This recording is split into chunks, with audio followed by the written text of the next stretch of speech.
इस वक्त जब हम बात कर रहे हैं तब माहौल किस तरीके का है वो आप भी जानते हैं।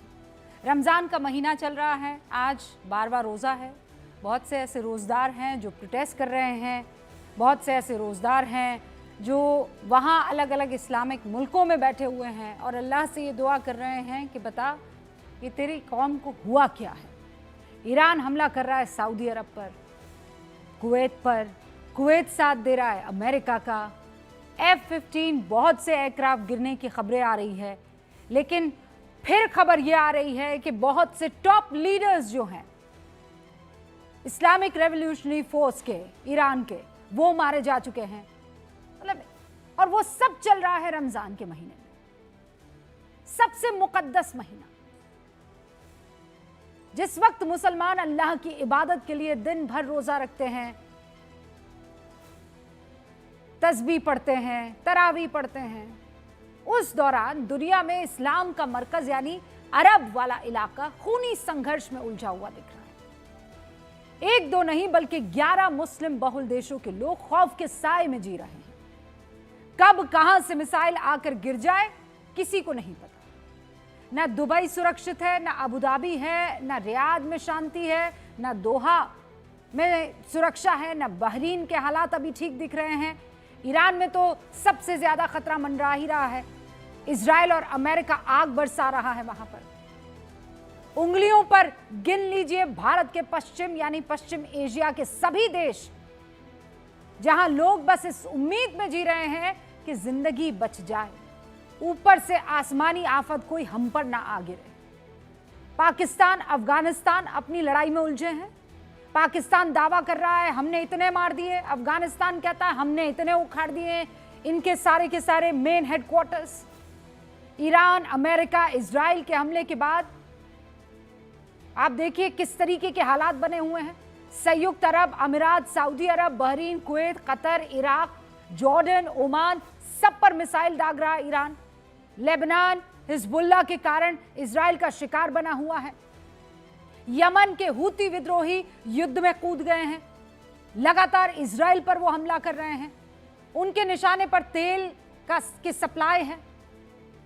स्ट्रेट ऑफ होर्मुज यानी दुनिया के करीब 32% से ज्यादा मुसलमानों की आबादी वाले देश इस वक्त डर के साए में जी रहे हैं।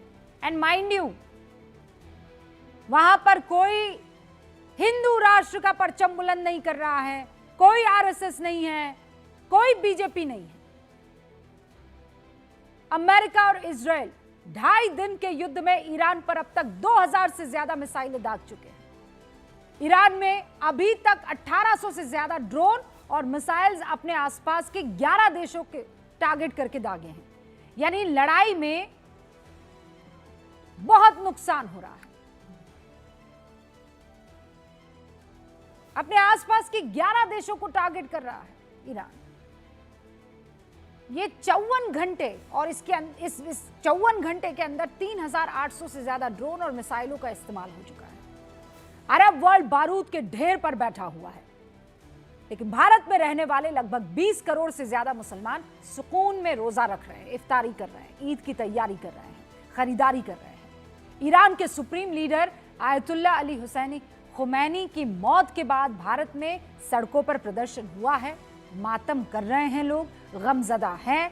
कश्मीर से लेकर कर्नाटक तक खासकर शिया समुदाय के लोग प्रोटेस्ट कर रहे हैं, क्योंकि भारत में लोकतंत्र है तो उन्होंने प्रदर्शन किया है और गमजदा हैं और वो बता भी रहे हैं मातम करके, जब तक प्रदर्शन आजादी की सीमा रेखा को पार ना करे तब तक किसी तरह की कोई दिक्कत किसी को नहीं है। लेकिन भारत में एक और वर्ग है जो मौखिक प्रदर्शन कर रहा है, भारत का विपक्ष, खासकर कांग्रेस। समझिए, हमला किया अमेरिका और इजराइल ने, हमला हुआ ईरान पर, लड़ाई चल रही है अमेरिका, इजराइल, ईरान के बीच। ईरानी हमले के जद में उसके पड़ोसी अरब मुल्क, लेकिन परेशान कांग्रेस है। और कांग्रेस की परेशानी क्या है? उसकी वजह है प्रधानमंत्री नरेंद्र मोदी की चुप्पी।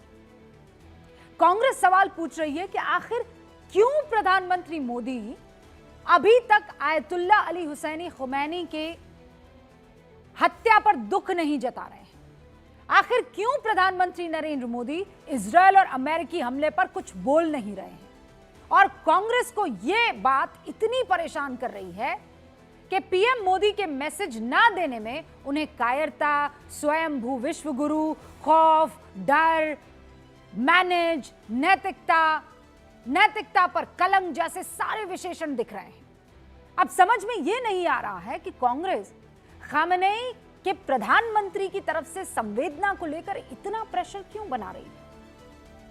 फैक्ट यह है कि पंडित नेहरू के तरफ से जब गुट निरपेक्ष आंदोलन शुरू हुआ, NAM, नॉन अलाइनमेंट मूवमेंट, तो उस वक्त भारत के साथ यूगोस्लाविया, मिस्र, इंडोनेशिया और घाना हुआ करते थे।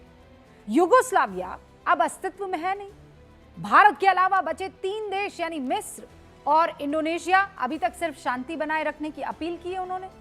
घाना की तरफ से बयान का इंतजार हम भी कर रहे हैं। इसके अलावा दुनिया में ग्लोबल साउथ के बड़े देशों में शामिल दक्षिण अफ्रीका और ब्राजील ने भी खामेनेई की मौत पर दुख नहीं जताया। दुनिया में 57 मुस्लिम देश है, उनमें से सिर्फ 10 देशों ने आयतुल्लाह अली हुसैनी खामेनेई की हत्या पर दुख व्यक्त किया है। दूसरी तरफ प्रधानमंत्री मोदी ने आज कनाडा के प्रधानमंत्री के साथ संयुक्त प्रेस कॉन्फ्रेंस के दौरान पश्चिम एशिया के हालात पर चिंता जताई। अब सवाल है कि आखिर कांग्रेस क्यों सरकार को घेरने में जुटी हुई है इस मसले पर। ना भारत इस झगड़े का हिस्सा, ना भारत का कोई इससे लेना देना, ना भारत पर ईरान ने कोई सवाल उठाए। फिर हमारे विपक्षी नेताओं को इतनी परेशानी क्यों हो रही है। हाँ, अगर इस झगड़े में भारत को होने वाले आर्थिक नुकसान को लेकर विपक्ष सवाल उठाता तो समझ में भी आता, महंगाई बढ़ने की चिंता होती समझ में आता, क्योंकि अब ईरान ने सऊदी अरब में दुनिया की सबसे बड़ी तेल कंपनी अरामको, उसके रिफाइनरी पर ड्रोन से हमला कर दिया है। हालात यह है कि कच्चे तेल की कीमत 2023 के बाद सबसे ऊंचे स्तर पर है, अराउंड $80-85 प्रति बैरल। ये मैं आधिकारिक तौर पर नहीं बता रही हूं, लेकिन 80 तो है ही, अब तक 71-73 था। हालांकि भारत में तेल के दाम बढ़ने की संभावना अभी नहीं दिख रही है। यकीन मानिए, भारत में सियासत युद्ध से होने वाली महंगाई को लेकर नहीं हो रही है। विपक्ष और खासकर कांग्रेस इस बात पर हंगामा कर रही है कि प्रधानमंत्री मोदी ने दुख क्यों नहीं जताया। कांग्रेस के इस दुख के साथ और कोई दुखी है तो वो है एक खास किस्म का रुदाली गैंग, जिसे हर बात में मोदी को घेरने और रोने के अलावा कुछ आता नहीं। दुनिया अनिश्चितताओं से घिरी हुई है। यूरोप से लेकर अरब तक लड़ाई चल रही है। भारत शांत और सुरक्षित है और अल्लाह इसे शांत और सुरक्षित रखे, हम सब ये दुआ करते हैं। क्या यह बहस का विषय नहीं होना चाहिए? क्या विषय यह नहीं होना चाहिए था कि आखिर भारत कैसे और खुद को मजबूत करे इस स्थिति में?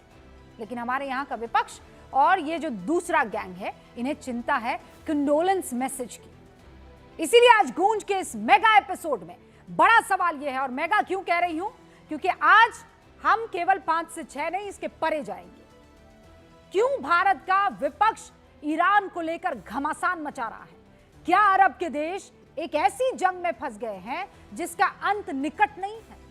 पश्चिम एशिया में युद्ध को लेकर भारत की क्या स्ट्रैटेजी होनी चाहिए? मैं शुरू कर रही हूं गूंज का ये मेगा एपिसोड।